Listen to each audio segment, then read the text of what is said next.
Hi and welcome to Creepy Crime Story, where the darkest truths aren't imagined. They're real. You're about to hear the opening of a real U.S. case file. We'll keep it tight, factual, and sequential, like a field report, so you can follow exactly how the evidence begins. June 27th, 1996. A workday in Wilmington ends, a dinner in Philadelphia follows, and a calendar that's busy every other week of the year goes silent. No 911, no goodbye. A powerful man later says he walked her to the car. Weeks after the disappearance, fishermen snag a ruined cooler miles offshore. If absence is all we have, can it still speak? The victim is Anne Marie Ann Fahey, the governor of Delaware's scheduling secretary. She's a professional with access to crowded rooms and tight schedules, but she keeps her private life contained. Colleagues describe reliability. Friends describe strain from a relationship she is trying to put boundaries around. Those personal details matter only because risk often increases when someone draws a line. Tonight, we're not speculating, we're building a record. Here's the verified sequence. Thursday evening, June 27, 1996, Anne meets a man she knows well for dinner across the state line in Philadelphia. Restaurant staff recall the reservation. Receipts confirm a time window. After dinner, the public record doesn't place her anywhere else. By Sunday, June 30th, family members report her missing to Wilmington police. The initial classification is a missing person investigation. Detectives begin with the standard triad: last seen location, last communication, last routine action. The first signal is administrative, not dramatic. The next day's calendar entries will never be used. Early actions are procedural and narrow. Detectives verify the dinner companion and his account. They request statements and supporting documents. They check Anne's apartment, orderly, undisturbed, with nothing in official reporting that establishes a violent confrontation there. They speak to friends who can put a frame around recent weeks, workload, plans, boundaries, any note or journal entry that explains her risk environment. This is how a case matures without leaps. Confirm what exists, log what doesn't, and keep the story inside the data.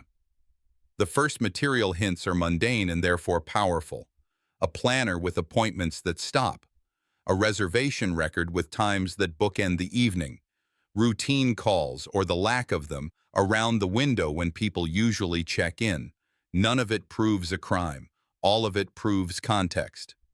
Investigators don't have a body. They don't have a publicly processed primary homicide scene. What they do have is the most reliable thing at the start of a real case: time and how people move inside it. To keep this factual, I'll signal what is theory versus what is in evidence. Later, the state will argue a killing at a residence he controlled and a disposal at sea involving a large cooler and anchors accessed through family. For now, that is a preview of where the logistics may lead, not an answer. The practical question that shapes this chapter is simpler. When a reliable adult vanishes between a verified dinner and an empty calendar, what closes that gap? In towns like Wilmington, cases like this don't just touch a family. They stress the trust lines inside government and law. That's not drama. It's why agencies start coordinating early. As one detective put it, the data align too cleanly. Sometimes that was the problem. Clean sequences can hide coercion. They can also be coincidence. Separating those requires artifacts, receipts, purchase histories, third-party statements that you'll hear in later chapters. I'll ask you to stay focused on one idea as we proceed. In a no-body case, absence isn't empty. It's an evidence field with different tools. And if you were running this file, which artifact would you chase first? The planner that goes quiet, the dinner receipt, or the person who says he walked her to the car? Anne Marie Ann Fahey worked where schedules and access meant influence. As the governor of Delaware's scheduling secretary, she moved in rooms where high-level calendars are currency and discretion is expected. That context matters because investigators begin by mapping who had proximity, who had leverage, and who had a personal stake in her routines. The first sweep is not dramatic, it is administrative. Supervisors confirm her reliability. Colleagues note a recent push to set firmer boundaries in her private life. Friends describe concern about a relationship that had become tense. Each statement is logged with time, date, and source. Nothing in those early interviews establishes a crime. It establishes risk. To keep the record clean, detectives separate what is recollection from what is documentary. Recollection is a friend saying Anne wanted distance. Documentary is a note or entry where Anne recorded that decision herself. In this file, investigators obtain personal writings and counseling-related notes that later form part of the state's motive and state-of-mind theory. The writing is controlled, not theatrical. It reflects a pattern familiar to anyone who has worked intimate partner cases, control escalating as a partner resists it. Attorneys will argue about admissibility later. At this stage, the material is indexed and preserved. It tells a consistent story about a professional woman trying to take her life back on her terms. The same discipline is applied to her work world. Staffers provide copies of request logs, call slips, and appointment funnels that show how often outsiders tried to reach her and how often they succeeded. In a political town, attention looks like flattery until it looks like pressure. The team looks for pressure. They track who requested her time off hours, who insisted on face-to-face contact, who was present near key dates when she began setting limits. The pattern is not proof of violence. It is proof of interest. When interest remains high as access narrows, risk goes up. That is a practical rule, not a dramatic one. The dinner companion from the previous evening becomes a focus by default. Last verified proximity. He is a prominent Wilmington attorney and political insider. Detectives document his account and secure corroboration where they can. They do not decide credibility in a conference room. They check it against records. Where a version of events references time, they try to pair it with a receipt or a staff note. Where it references a route, they consider whether it was routine or opportunistic. The point is not to accuse first, it is to stop guessing and start measuring. Everything in this chapter is about showing how a case like this grows without a body and without a publicly processed primary homicide scene. In the absence of a scene, control shifts to paper, timestamps, and the words of the person who is trying to leave. That is why investigators give real weight to Anne's writings. They are not speculation, they are contemporaneous. They do not tell you who committed a crime. They tell you what she was preparing to change and who resisted that change. Later, the court will hear why those statements matter. For now, they guide where to look next. In towns like Wilmington, crimes don't just wound families. They strain networks that depend on trust and access. A staffer's disappearance is not just a headline. It is a pressure test of how power behaves under scrutiny. The unit keeps the tone clinical. Interviews are recorded. Chain of custody is tracked for every notebook and page. Any counseling-related material is handled under legal protocols to avoid contaminating the case. When a file will likely move from missing person to homicide, you protect the paper before you chase the theory. There is a line investigators repeat when a timeline looks neat. The data align too cleanly. Sometimes that was the problem. Clean timelines can hide coercion if you treat them as answers instead of leads. So the team assigns weight only where the record supports it. Anne's documentation of boundaries receives real weight. Repeated attempts by a powerful figure to retain access. Likewise. At this phase, you do not announce conclusions. You build the spine of motive and opportunity so that later, logistics can attach to it. Human beings live inside these files, and it is appropriate to say that out loud. The value here is practical. People trying to leave controlling relationships are not being dramatic. They are managing risk. If you recognize yourself in that description, keep records. Save messages. Tell more than one person. These are not slogans. They are the tools that let an absence speak when it has to. As this segment closes, the case is still a missing person investigation with a growing body of documentary context.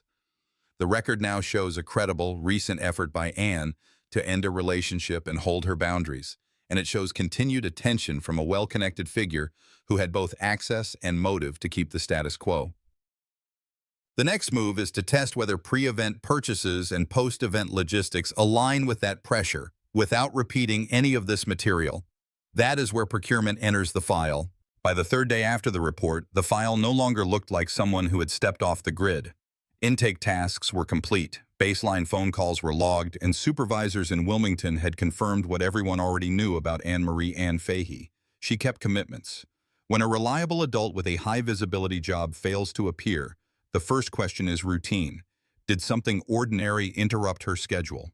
The second question is structural. Does the record support a voluntary absence? In this case, the early picture did not. The case manager shifted the posture from wait and see to build and test. Detectives pulled what 1996 could give them quickly: landline logs, pager numbers tied to close contacts, workplace call slips, and any travel reservations. They documented the administrative trail around her obligations for the following week, then compared it to the silence that followed the dinner in Philadelphia. Investigators avoid reading meaning into silence. Instead, they look for contradictions.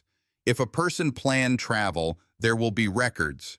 If she planned a routine payday withdrawal or a weekend visit, someone will confirm it.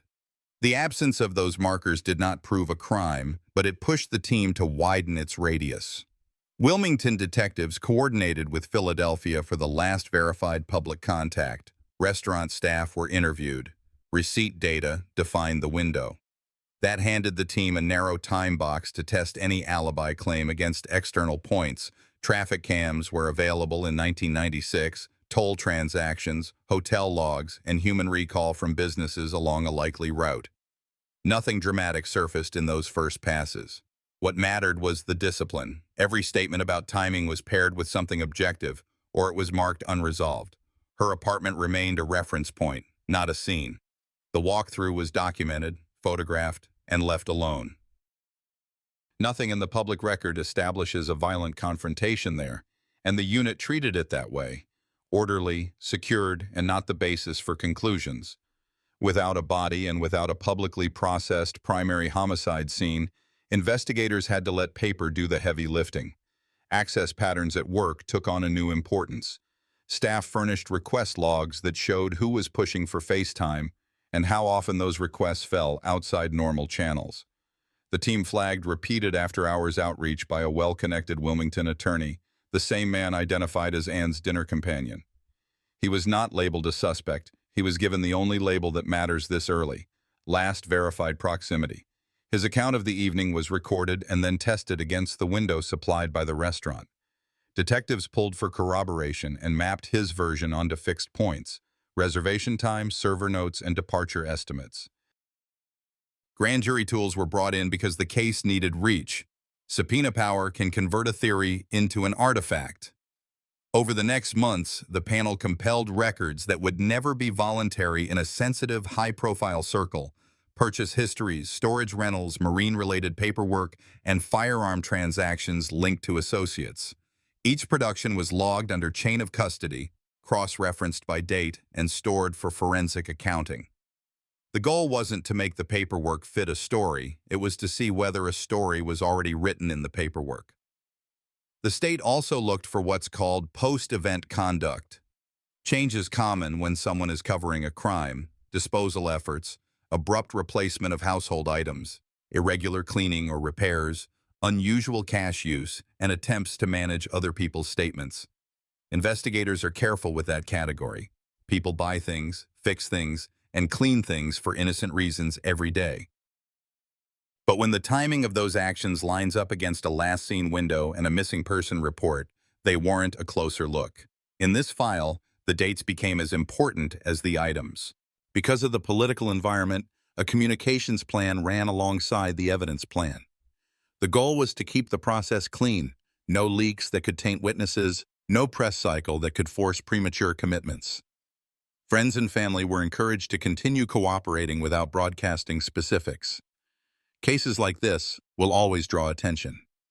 The unit's job is to make sure attention does not become interference. Through late 1996 and deep into 1997, the spine of the case stabilized. Last verified public contact anchored to a narrow window, credible recent efforts by Ann to set personal boundaries, and a person with proximity and motive pressure whose movements and purchases now lived inside a growing documentary record. By fall 1997, the ledger had enough weight for an arrest. The charge was homicide. The state was candid. It was a circumstantial case. There was no body. There was no publicly processed primary homicide scene. The proof would live or die on logistics, paperwork, and people under oath. It's worth saying this plainly: no body prosecutions demand patience and accuracy.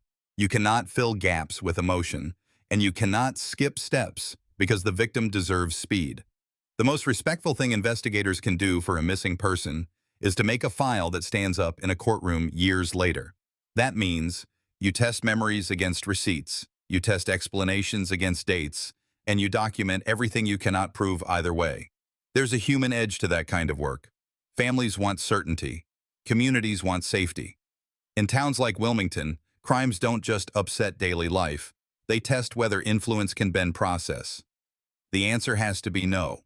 The record has to be stronger than reputation. That's why the next phase will move from broad subpoenas to specific artifacts, the kind of pre-event purchases and maritime logistics that either tie a case together or break it.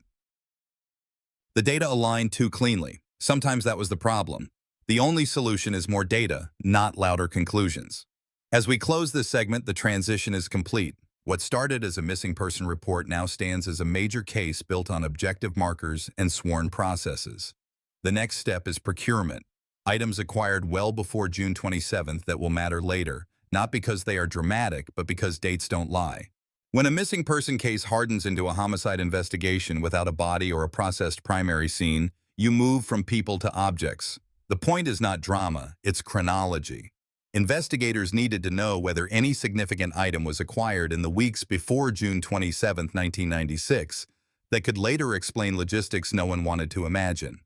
Two purchases rose to the top because they were ordinary on their face and significant in sequence: a handgun and a large cooler. The handgun entry came first. Using grand jury subpoenas, the team pulled federal and dealer records for a May 13, 1996 sale in Delaware. The buyer was not Anne. It was a woman in the orbit of the last dinner companion, a longtime intimate associate willing to testify that she bought the firearm and ammunition at his request and transferred it to him shortly after. On paper, it's just a sale, a Form 4473, a serial number, a date, a dealer signature. Under oath, it becomes an act with a before and after. The before is a request from a man who wanted a weapon. The after is the weapon leaving the purchaser's control. At this stage, the team did not claim motive. They logged the transfer, the model, the serial, the ammunition lot, and the date. That date matters. 6 weeks before the night Anne vanished. The second item was bigger and less regulated. A large capacity cooler purchased on April 20th, 1996. Investigators developed the cooler by working outward from credit activity and household purchases tied to the same circle of people. The receipt and bank record were authenticated. Nothing about buying a cooler is criminal. Everything about when you buy it becomes relevant when a person goes missing later and the case theory begins to involve water. The team's job isn't to declare meaning, it's to keep the calendar straight. The cooler purchase existed. It predated the disappearance. It aligned with later maritime questions that would surface in the file. With both purchases established, detectives built a clean chain: dates, sellers, amounts, and who possessed each item after the sale. That meant interviews and supporting documents from the firearm buyer, the dealer, and any witness who saw the gun after May 13th. It also meant scanning for any contemporaneous comment about why a cooler that size was needed in April. Explanations were recorded, not graded. The philosophy was simple. Every statement would be tested later against things that don't change: serial numbers, transaction times, and corroborating witnesses with nothing to gain. The procurement picture widened beyond those two items because circumstantial cases live or die on whether small pieces point one direction or a dozen. Investigators looked for storage rental agreements, big trash hauls, cleaning purchases out of pattern, and vehicle cargo changes around late June. The presence or absence of a single receipt doesn't move a jury. The synchronized rise of several can. Still, restraint matters. The file noted where a purchase fell well within normal household behavior and left it there. For a professional audience and for the public, credibility rests on what you decide to exclude as much as what you keep. The handgun mattered for another reason: provenance.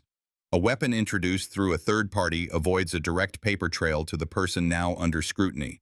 That is not evidence of guilt. It's a pattern investigators pay attention to, especially when the third party confirms the request originated with him.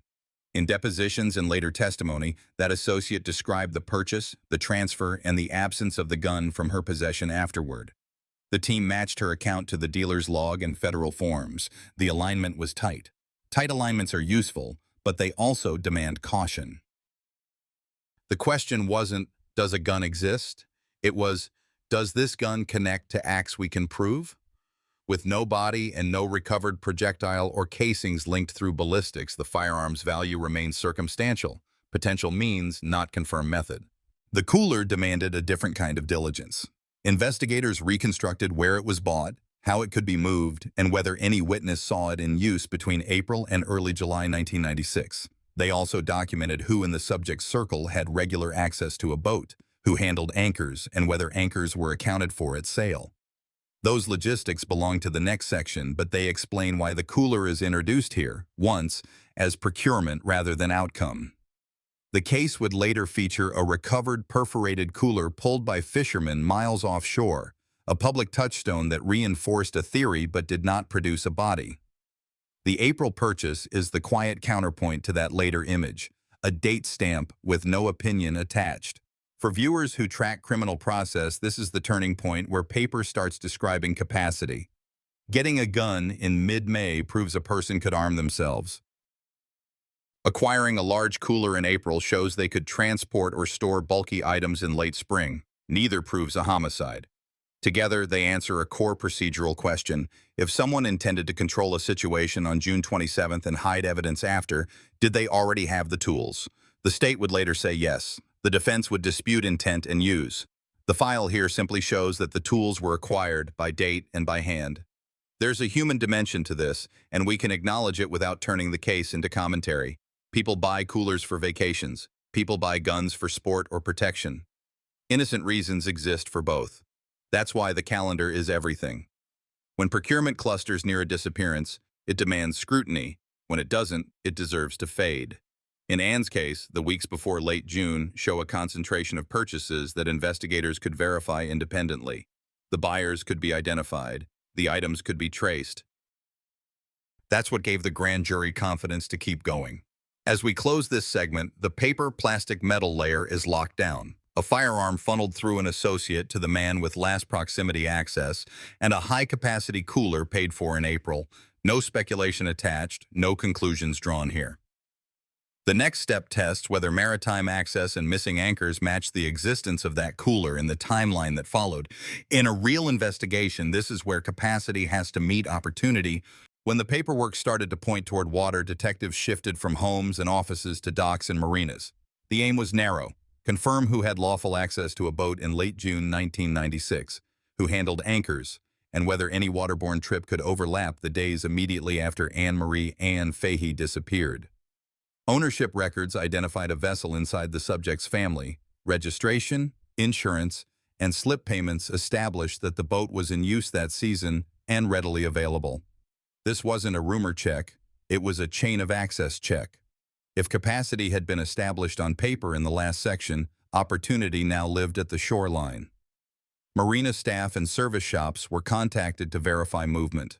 The questions were simple and consistent. Who launched? At what approximate times? Were there fuel purchases out of pattern? Did anyone see anchors being swapped or replaced? Not every marina in 1996 maintained detailed logs, and not every employee remembered a face months later, so investigators leaned on what could be corroborated: maintenance invoices, seasonal service notes, and later, the bill of sale when the boat changed hands. That sale turned out to be a useful pivot. The buyer documented that anchors were missing at transfer. Missing anchors don't prove a homicide. They do open a logistical lane when a large cooler is already in the record. Distance matters on the water.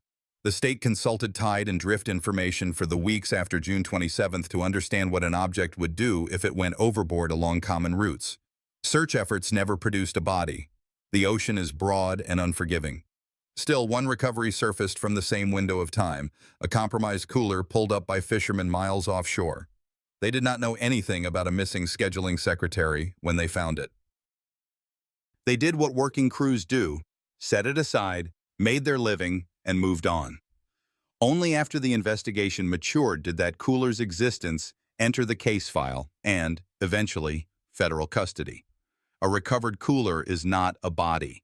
It is an object whose condition can be examined and whose timeline can be compared to a receipt. As the maritime thread developed, the scope of interviews widened to include the subject's brothers. Their cooperation, arriving in stages, added human narrative to the documentary spine. In sworn settings, they described the boat, the timeline for an after-hours trip, and the handling of heavy objects at sea. Their statements were matched against whatever could be pulled from the civilian world: fuel slips, service records, and the eventual sale documentation that noted anchors unaccounted for. The value of their accounts wasn't in drama. It was in points of agreement with artifacts that do not forget dates. Because this remained a no-body case with no publicly processed primary homicide scene, the maritime work had to be conservative. No detective could promise a current would carry evidence to a specific mark, and no prosecutor could claim that the recovered cooler alone explained cause or manner of death. The legal purpose of this chapter of the file was more modest and more durable. Demonstrate that the subject had practical means to conduct a disposal at sea during the relevant window, and demonstrate that independent witnesses and records supported that opportunity without coaching or hindsight. One detail that matters to practitioners: timeline compression. If procurement happened in April and May, and the disappearance was reported on June 30th, any ocean trip that took place immediately after the last seen dinner would compress opportunity into a short, testable band. That band was the focus. Investigators documented when the boat could have launched, how long a round trip would take from likely marinas, and whether any neighbor or dock worker remembered late-night activity. Human recall can be uneven. That's why the sail record with missing anchors and the fisherman's cooler, found weeks after the disappearance, became the steadier anchors of this segment. Each stands alone. Together, they suggest a use case for the items purchased earlier. There is a community layer here. In coastal towns, boats are tools and traditions. People lend gear. They take pride in tidy decks and well-kept lines. That normal culture is exactly why anomalies stand out.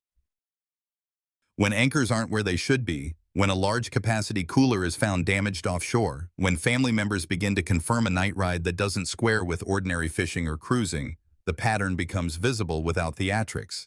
Justice work owes those communities accuracy, not spectacle. The facts themselves carry enough weight. As we leave the water for now, the case has crossed another threshold. Access to a boat is established. Anchors are documented as missing at sail. A damaged cooler from the same general window was later turned over and preserved. Brothers' cooperation places the subject on the water and describes actions consistent with disposal. None of this replaces a body. All of it tightens the line between capacity and opportunity. The next phase will test these maritime findings against competing explanations, because cases like this don't move forward by assuming intent. They move forward by forcing theories to meet the record. Trials compress a life into exhibits and sworn words. Here the state and the defense told incompatible stories built on the same timestamps. My job is to map them without drama and without drift from the record. Prosecutors laid out a linear sequence: a planned evening, last proximity access, a private residence under his control, and afterward, logistics that matched the tools already in evidence. They argued that pre-event acquisitions established capacity, that access to a family boat established opportunity, and that cooperating testimony from relatives filled in actions at sea. Journal material was framed as motive and state of mind, why Anne-Marie Fahey was narrowing access, and why pressure spiked as she did. Post-event conduct, household changes, select replacements, was presented as consciousness of guilt. The state's line was spare: capacity, opportunity, and corroboration from independent artifacts, not from rumor. The defense asked jurors to see the same timeline as coincidence and the same paperwork as innocent.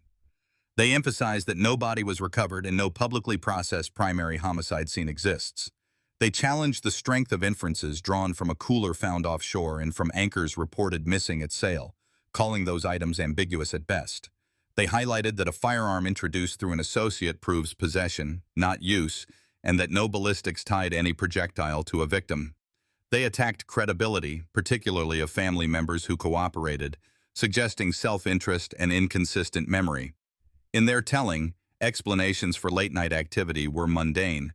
Anything that looked deliberate was, at worst, poor judgment, unrelated to a crime. Between those poles, the evidentiary rules mattered. The court instructed jurors on how to weigh circumstantial proof and what to do with state-of-mind statements. Hearsay exceptions were explained. The judge drew a line between permissible motive evidence and speculation. Each witness was bracketed by limiting instructions that made clear why a statement came in and for what purpose. That structure kept the case from sliding into narrative. It anchored every claim to an exhibit or a transcript citation. 2 points carried the most weight in how the stories were tested. First, alignment. When separate sources, receipts, sworn relatives, third-party records hit the same windows without obvious coaching, alignment becomes probative even in a no-body case. Second, compression. If capacity was acquired in spring and maritime activity followed immediately after the last seen dinner, the window for innocent uses narrows. Those concepts are dry, but they are what move a circumstantial case from maybe to accountable.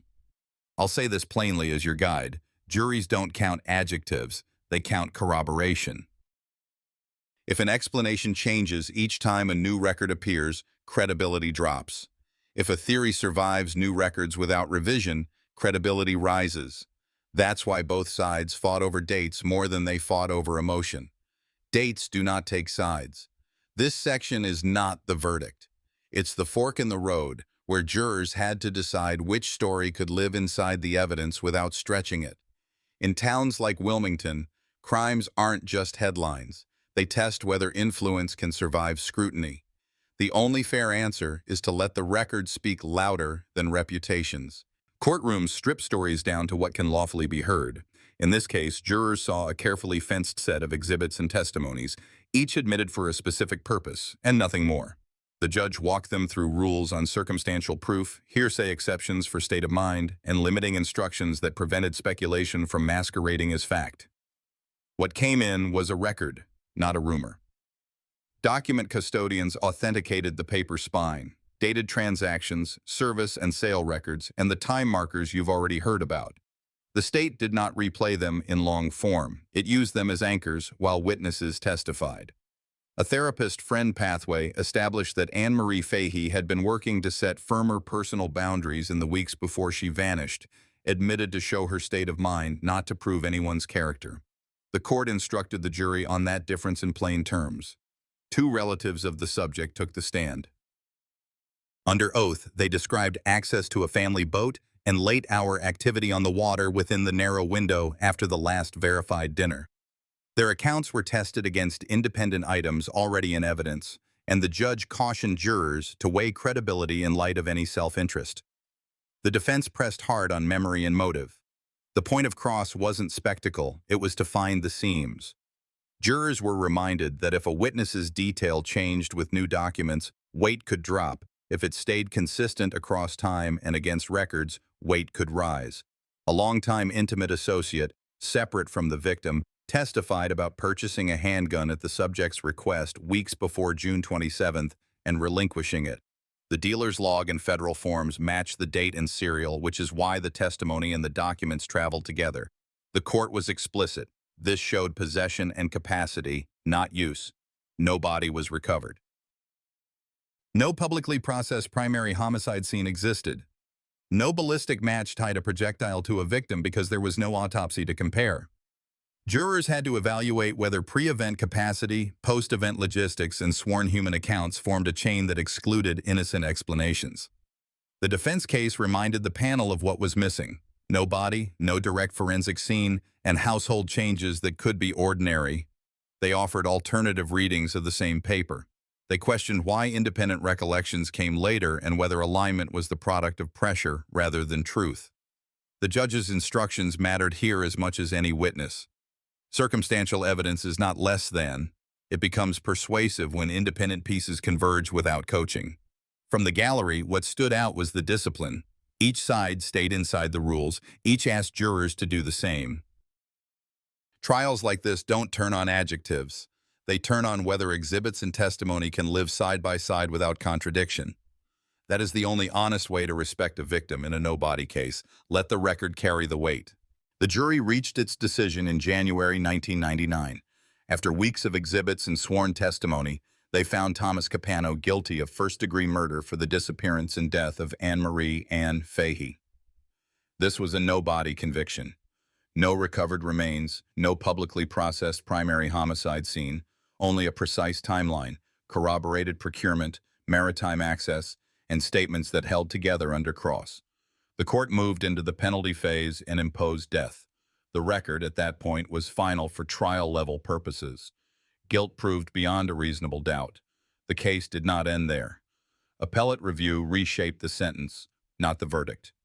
In the wake of changing constitutional standards for capital sentencing, Delaware's courts vacated the death penalty in this file. Capano was sentenced to life without the possibility of parole. The conviction stood, the punishment changed. Nothing in the appellate history added a second outcome. It clarified how sentencing must be decided, not who committed the crime. Inside the courthouse, the focus returned to the person at the center of the loss. Family members addressed the court. Their statements were not spectacle, they were documentation of harm. The system cannot restore a life, but it can acknowledge the damage and fix responsibility where the evidence points. In a no-body case, that acknowledgement carries extra weight because the family has no graveside certainty, only a judgment built on proof. Prison records closed the timeline in 2011. Capano died in custody at the Vaughn Correctional Center. With that, the legal arc ran out of future hearings, but the facts remained the same. A 1999 conviction, a death sentence later removed on legal grounds, and a life term that lasted until death. There is no alternate ending to set beside it. What should remain with the audience is not the notoriety of a defendant, but the clarity of the method used to reach the verdict. The prosecution did not lean on confession or recovered remains. It built a case through receipts and serial numbers, through a gun purchased weeks before the disappearance and transferred by an associate, through a large cooler bought in April, through access to a family boat and anchors missing at sail, through a compromised cooler later recovered offshore, through relatives whose testimony aligned with independent documents, and through Anne's own writings that showed a credible recent move to set limits. Each piece was modest by itself. Together, they formed a chain with no honest slack. For viewers who care about process, this file demonstrates why circumstantial evidence is not a lesser tier. It is a different tool set, dates that don't change, objects that don't forget, and witnesses who either hold up or do not. The standard never moved, beyond a reasonable doubt. The rule never changed. If a claim could not live alongside the record, it fell away. That is how the system protects both victims and defendants, especially when a body is missing and the temptation to speculate is high. The restraint you heard throughout, no invented forensic scene, no unsupported discovery, was not stylistic. It mirrors how the case was proven. There is also a human point worth stating once, briefly. Coercive control rarely begins with violence, and it rarely announces itself in public settings. It shows up as pressure, access, and the refusal to accept boundaries. When someone documents that pattern, in journals, in messages, in work logs, they are not being dramatic. They are creating the trail that may be required later. If you or someone you know is narrowing access for safety, keep records, tell more than one person, and seek help early. Procedures and support networks exist because cases like this showed why they are needed. Anne Marie Fahey worked in service to her state. She maintained schedules, solved problems, and tried, quietly, to reclaim a private life on her own terms. This series has followed the record that honored that effort, a clean timeline, a measured investigation, a trial bound by rules, and a single consistent result. We have not offered two endings, and we have not invented a scene to fill a gap. The evidence was enough on its own. Thank you for staying through the close of this case. One question to consider as we finish. In a no-body prosecution, what piece of evidence would most influence your judgment? Unaltered dates, independent witness alignment, or the documented steps that show capacity and opportunity converging? Looking back on this case, I realize how fragile trust can be and how silence can cost more than words. What happened to Anne Marie Fahey reminds us that control and manipulation often hide in plain sight, and ignoring the warning signs only deepens the damage. My hope is that by sharing her story, we honor her memory and remind ourselves to stand firm when boundaries are crossed. No family should ever carry the weight of unanswered questions, and no community should accept power as a shield from accountability. Before we close, I want to ask you, what do you think is the most important step someone can take when they feel trapped in a situation like this? Share your thoughts in the comments. I'd love to hear your perspective. And if this story resonated with you, let me know where you're watching from. If you didn't connect with it, tell me why. I welcome honest feedback. If you found value here, please subscribe to the channel so you don't miss the next case we uncover together.